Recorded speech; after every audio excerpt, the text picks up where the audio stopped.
Hi, it's Christopher from Christopher Doesn't Live Here Anymore, once again begging you to come and see my show. Now this time I'm going to do the begging a little bit differently. Normally I beg and that's it, but this time I'm going to give you something for your troubles. Here are my 7 tips on how to make moving house slightly less of a giant fucking pain in the ass. Tip number 1. Where do you start when you're trying to pack to move house? That's the biggest thing. The time you spend walking around going, it's such a big job, I don't even know where to begin. Here's where you begin. On your walls. Take this shit, put it down. It might seem frivolous, it might seem counterintuitive, but this is how you trick your brain into thinking you're much further along in the moving process than you actually are. You look around, you see bare walls, you're like, I must be moving house, and it's much easier to focus on the task. Trust me, this works. Also, it means you're less likely to forget the stuff you've left on your walls, which brings us to tip number 2. That includes your wall clock. Yeah, unlike other...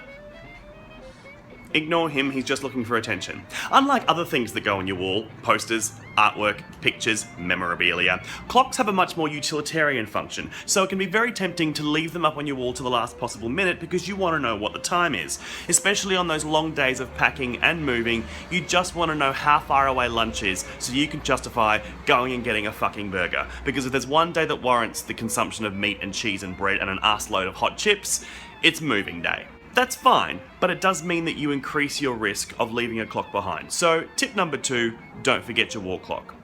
Tip number 3, always have a spare wall clock because you will definitely 100% forget tip number 2. Mine lives under my couch, and this is not a prop gag or a joke. This is 100% true. This clock lives under my couch.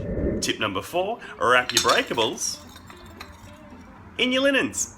That way you've wrapped both your breakables and your linens simultaneously. Stop that.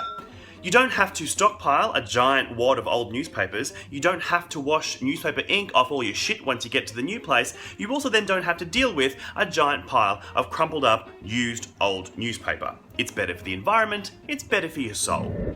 Tip number 5. Anything that isn't breakable, chuck it in a garbage bag. An expensive, durable, stretchy, top shelf kind of garbage bag to be sure, but still, just a garbage bag. This includes Tupperware, unbreakable ornaments such as, a trophy. How'd that get in there? DVDs, even clothes. Now, why would you put clothes in a garbage bag, I hear you ask, instead of the many suitcases you no doubt own? This brings us to tip number 6. Don't waste your suitcases on clothes. Clothes are super light and can be folded or balled or rolled or pretty much just shoved into anywhere. Do you know what can't be shoved into anywhere? Do you know what can't be folded or rolled or balled and is really heavy and hurts you to lift and is a fucking pain in the ass to move? Books. Put your books in suitcases. Suitcases have handles and often have wheels, and you need both those things to lug these fuckers around so that you don't get a hernia. And my final tip, tip number 7. This is maybe the most important tip. The first thing you do when you get to the new place, before you do anything else, before you get dinner, before you just sit down for a second because I'm knackered, the first thing you do is make your bed. If this means having to build your bed because it's some kind of frame and slat monstrosity, then do it. In fact, don't even wait until you finish moving. Get the bed over in the first load of the day, build it immediately, and then make it immediately. Have sheets set aside to make your bed straight away. Because do you know why people cry when they move house? It's at that moment, at the end of a very long day of lugging and moving and carrying and aching, when they get to the new place. It's like 11 o'clock at night and all they want to do is go to sleep, and then they realise their bed's not made. That's what breaks people. So make sure the first thing you do is make your bed. And that's it.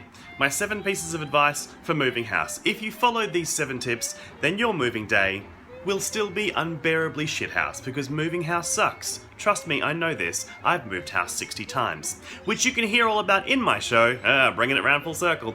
Christopher Doesn't Live Here Anymore at the Melbourne International Comedy Festival, April 5 to 17. All the details are no doubt somewhere here, there, around, on this page somewhere. Unless you're viewing this video on my phone, in which case, please give back my phone.